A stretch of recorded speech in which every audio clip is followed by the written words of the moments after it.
Madhab Syafi'i, Maliki, Hambali, Hanafi, kita nggak boleh berantem, nggak boleh ribut. Harus saling menghargai, saling menghormati. Bahkan dalam madhab Syafi'i sendiri itu, ada perbedaan pendapat besar-besaran antara murid-muridnya Imam Syafi'i. Sampai perbedaan pendapat antara Imam Rafi'i sama Imam Nawawi. Terus generasi di bawahnya, perbedaan pendapat antara Imam Romli, Ibn Hajar, Khatib Syarbini.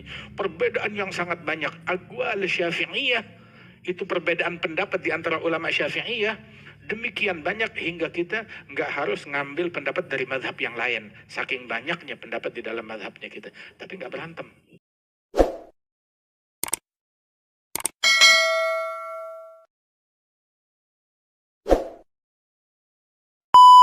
Kali-kali Habib Umar cerita kepada kita, itu ada di Mesir itu namanya Baba Shanudha. Baba Shanudha ini dia itu adalah seorang kardinal, pemimpin dari Kristen di Mesir sana. Dia berkata, udah meninggal, baru nggak terlalu lama. Itu beliau bilang, kata Baba Shanudha, keberadaan umat Kristiani tetap ada di Mesir ini adalah berkat Umar ibn al-Khattab. Umar ibn al-Khattab. Kita sebelum datangnya Islam, berpindah dari satu penindasan kepada penindasan yang lain. Dari satu kezaliman kepada kezaliman yang lain. Hingga Islam datang ke Mesir, melindungi umat beragama. Waktu itu Kristen di Mesir mayoritas. Di abad pertama mayoritas, abad kedua mayoritas.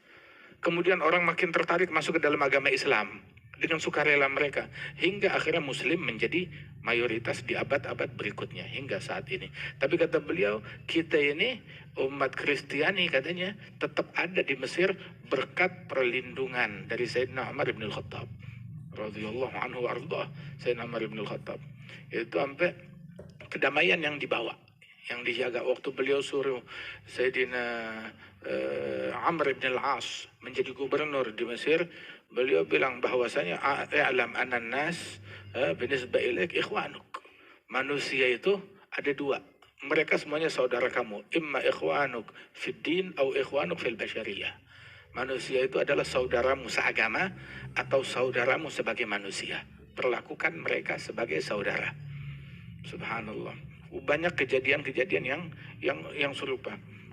Islam membawa kedamaian, kerukunan. Nggak ada bawa penindasan sama sekali. Itu salah satunya tuh waktu di Baitul Maqdis, Sayyidina Umar berhasil membebaskan Baitul Maqdis, membebaskan Masjidil Aqsa. Islam datang tuh jihad mereka bukan untuk menjajah, tetapi jihad mereka untuk memberikan kemerdekaan, memberikan kebebasan kepada umat untuk menjalankan aspirasi mereka. Agama mereka dengan sukarela. Kalau Islam jihad datang untuk mengislamkan, buktinya waktu Nabi meninggal di Madinah ada orang Yahudi. Nabi menggadaikan baju perangnya kepada orang Yahudi dan mereka dapat hak penuh untuk bertransaksi. Tapi Islam itu jihad datang bukan untuk memaksakan agama, enggak, tetapi mengangkat kezaliman, mengangkat penindasan. Silakan orang mau dakwah, mau menjalankan agamanya, silakan. Mau itu agamanya Islam, agamanya apapun, silakan bebas. Sayyidina Umar ibn al-Khattab waktu berhasil memerdekakan Palestina, memerdekakan Syam, Baitul Maqdis, itu masuk ke sana. Itu setiap jalan yang dilalui oleh beliau sholat itu jadi masjid. Dikenal itu masjidnya Umar. Sepanjang jalan dari Madinah sampai Baitul Maqdis. Itu waktu di Baitul Maqdis, beliau itu masuk waktu sholat, mau sholat. Akhirnya datang waktu sholat, dia gelar sejadah sama pasukannya, sama sahabat-sahabat beliau. Gelar sejadah pas di samping gereja. Pendeta di gereja tersebut keluar, ya Amirul Mukminin, masa sholat di jalanan? Ya, jangan sholat di jalanan. Sini, masuk ke dalam. Saya bukain tempat di gereja saya. Kamu sholat, silahkan. Begitu kita dalam madhab Syafi'i, sholat di gereja itu boleh. Boleh sholat di gereja. Boleh. Kata siapa nggak boleh? Kita ngomong madhab, ngomong fikih. Ya, ngomong fikih, sholat di gereja boleh, cuma makruh. Sama, yang makruh itu sholat di gereja, sholat di jalur banjir, sholat di pintu, di jalan masuk tempat akses orang lewat di jalanan, sholat di tong sampah, di tempat pembuangan sampah, itu makruh hukumnya, tapi sah. Sholat di kuburan, begitu, selama kuburan ini bukan manbusyah, dan tidak najis. Begitu. Itu makruh, tapi boleh. Oh, sholat di gereja boleh, walaupun itu makruh. Sayyidina Umar tadinya mau nurut, ya udah deh sholat di dalam di gereja, toto nggak jadi. Kenapa nggak jadi? Bukan karena gerejanya. Sayyidina Umar bilang, saya takut kalau saya sholat di dalam, nanti datang generasi setelah saya, gereja kalian diklaim, dibilang ini miliknya umat Islam. Buktinya Umar bin Khattab pernah sholat di situ. Jadi Sayyidina Umar bilang, ya udah, ini punya kalian, ya lindungi. Saya jaga, saya lindungi dengan saya tidak sholat di situ. Takutnya kalau saya sholat di situ, datang satu masa diklaim ini menjadi miliknya umat Islam. Itu gereja itu salah satu gereja tempat sucinya orang-orang Kristen di sana itu namanya gereja Makam Kudus. Kalau sekarang itu atau gereja Al-Qiyamah di sana di Baitul Maqdis di sana di tempat tersebut gereja Makam Kudus. Wah kata, nah artinya tuh membawa persatuan kedamaian bahkan kepada umat yang beragama lain. Kepada umat yang beragama lain tetap dijaga. Begitu Indonesia merdeka dari penjajahan Belanda, dari penjajahan Jepang, gerejanya Belanda tetap masih ada, nggak dihancurin. Waktu kerajaan Islam berkuasa di Indonesia, Candi Borobudur masih ada, Candi Prambanan masih ada, nggak dibakar, nggak dihancurin, nggak diporak-porandakan. Artinya bukan itu yang ditarget, bukan itu yang dikejar. Akan tetapi memberikan hidayat kepada semua manusia dan menjaga kestabilan negeri. Nah karenanya itu intinya, kalau kita disuruh bersatu padu, ya jangan berpecah belah, bahkan juga menghormati umat agama lain, apalagi sesama umat Islam. Jangan kita saling ribut sendiri, jangan kita saling berantem. Hal-hal, ucapan, perbuatan yang berpotensi bisa menimbulkan perpecahan, hindari. Makanya dilarang caci maki, dilarang ghibah, bergosip. Bahkan prasangka buruk aja nggak boleh. Kenapa? Sebab ini bisa memecah belah. Inna ba'dadh-dhanni itsm. Sedikit prasangka dosa, sedikit prasangka, apalagi banyak prasangka, dikit aja dosa, apalagi banyak prasangka. Wala tajassasu, jangan saling memata-matai, mencari-cari kesalahan orang lain. Kenapa? Sebab ini memecah belah. Wala yaghtab ba'dukum ba'dha, jangan mengumpat, membicarakan keburukan satu sama lain. Jangan namimah, jangan adu domba. La yaskhar qaumun min qaumin asa yakunu khairan minhum, wala nisa'un min nisa'in asa yakunna khairan minhunna. Jangan sekelompok kaum laki-laki mencela sekelompok kaum laki-laki yang lain. Begitu juga kaum wanita. Kaum wanita terkhusus kaum wanita juga jangan suka mencela kaum wanita lain. Suka komentar bajunya, kondeknya, rumahnya, mobilnya, sepatunya, tasnya, begitu. Jangan suka mencela hal yang kayak begitu. Atau berghibah, atau namimah. Itu dibikin tuh dosa ghibah seperti dosa zina. Dosa zina. Itu ghibatul muslim asyad min 30 zanya fil Islam. Dalam athar ngegosipin satu orang Islam itu dosanya seperti 30 perzinaan dalam Islam. Namam, tukang adu domba, provokator. Provokator itu sampai dibilang la yadkhulul jannah al-qattat, enggak bakalan masuk surga. Orang yang macam begitu, yang tukang namimah, tukang adu domba. Kenapa? Sebab menimbulkan kebencian, memecah belah umat. Nah kita di masa-masa kayak begini nih, di masa-masa begini dan masa-masa yang lain, jangan mau dipecah belah. Cuma gara-gara kita beda mazhab aja nggak boleh berantem. Beda mazhab nggak boleh berantem. Syafi'i, Malik, Nu'man, wa Ahmad bin Hanbal, Sufyan, wa ghairuh min sa'iri a'immah 'ala al-huda wal ikhtilafu rahmah. Mazhab Syafi'i, Maliki, Hanbali, Hanafi, kita nggak boleh berantem, nggak boleh ribut. Harus saling menghargai, saling menghormati.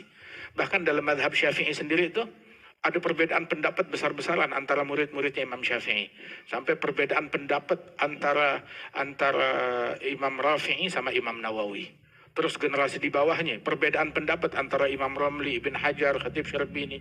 Perbedaan yang sangat banyak. Aqwal Syafi'iyah, itu perbedaan pendapat di antara ulama Syafi'iyah Demikian banyak hingga kita nggak harus ngambil pendapat dari mazhab yang lain. Saking banyaknya pendapat di dalam mazhabnya kita. Tapi nggak berantem. Kagak ribut. Itu beda dalam urusan agama, dalam tanda kutip.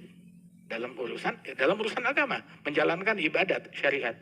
Apalagi cuma beda menu. Gua mau tempe, kagak, gua tahu.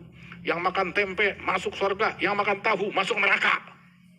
Yang nggak doyan sambel begitu nggak bakalan masuk ke surga. Justru yang pedes itu masuk dalam neraka. Itu kan apa namanya, akal manusia purba, primitif akal yang macam begitu. Apalagi cuma beda calon, cuma beda coblosan. Ya, jangan dibikin beda partai kayak beda agama, jangan dibikin beda calon kayak beda apa namanya, kayak beda Tuhan. Lu mau milih mana aja, 1, 2, 3, 4 sampai angka 13. Lu mau milih mana aja, boleh. Jangan bilang yang nyoblos ini munafik, yang nyoblos itu kafir, yang nyoblos aneh murtad. Siapa yang bilang? Nanti kalau mati nggak ditanya yang ditanya tuh man rabbuka, man nabiyuka, ma dinuka, man ikhwanuk, ma imamuk. Itu yang bakal ditanya, siapa Tuhanmu, nabimu, saudaramu, imammu siapa. Nggak ditanya siapa presidenmu, siapa partaimu, lu nyoblos apaan kemarin. Wala ditanya ente pakai handphone apa? Ente pakai handphone apa? Handphone Cina, Korea atau Amerika? Begitu. Nggak ditanya begituan kita. Nggak ditanya rekening kita berapa, nggak ditanya mobil kita mobil buatan mana, kagak ditanya begituan. Nah karenanya itu jangan kita jadi ribut cuma gara-gara urusan begituan. Ya, udah cukup kita dibodohin. Udah cukup kita dibodohin. Beberapa waktu yang lalu kita dibodohin. Tahu gak dibodohin? Pembodohan. Menganggap seolah-olah itu konflik agama. Jangan mau kita dibodohin yang membuat kita saling berantem satu sama lain. Musuh kita bukan orang Islam. Musuh kita itu penjajah yang ngejajah di Baitul Maqdis. Musuh kita yang membantai muslimin di Gaza. Musuh kita dan musuh bukan musuh umat Islam. Musuh kemanusiaan. Musuh semua manusia adalah mereka yang membantai bayi-bayi, yang ngebom rumah sakit, mereka yang ngancurin rumah-rumah rakyat sipil, yang membantai kaum wanita dan anak-anak kecil, yang membantai orang-orang yang nggak bersalah. Ada musuh, bukan cuma musuh manusia, musuh manusia, musuh manusia. Kata, makanya kita tanya, tuh orang yang jerit-jerit kemanusiaan, emang lu manusia apa? Kalau ente manusia, batinnya akan bergerak. Cuma emang bukan manusia, cuma teriak-teriak mendagangkan hak asasi manusia doang. Waliyadzubillah min dzalik. Nah, jadilah kita bersaudara satu sama lain. Jangan kita ribut, jangan kita berantem cuma gara-gara urusan pepesan kosong. Dulu abah kita, Walid Waljad itu selalu bilang, orang sholat tarawih, ente mau sholat 2 rakaat ya dapat pahala 2 rakaat. Yang sholat 8 dapat pahala 8. Yang sholat 10 dapat pahala 10. Yang sholat 20 ya dapat pahala tarawih 20 rakaat. Yang mau 2 dapat pahala 2. Yang nggak sholat nggak apa-apa, nggak dapat pahala. Gitu. Yang nggak boleh berantemnya, yang nggak boleh berkelainya, itu yang nggak boleh. Saling caci makinya. Kita nggak boleh caci maki sesama muslim. Walaupun muslim itu Muslimnya adalah ulama, nggak boleh dimaki. Muslimnya adalah orang jahil, juga nggak boleh dimaki.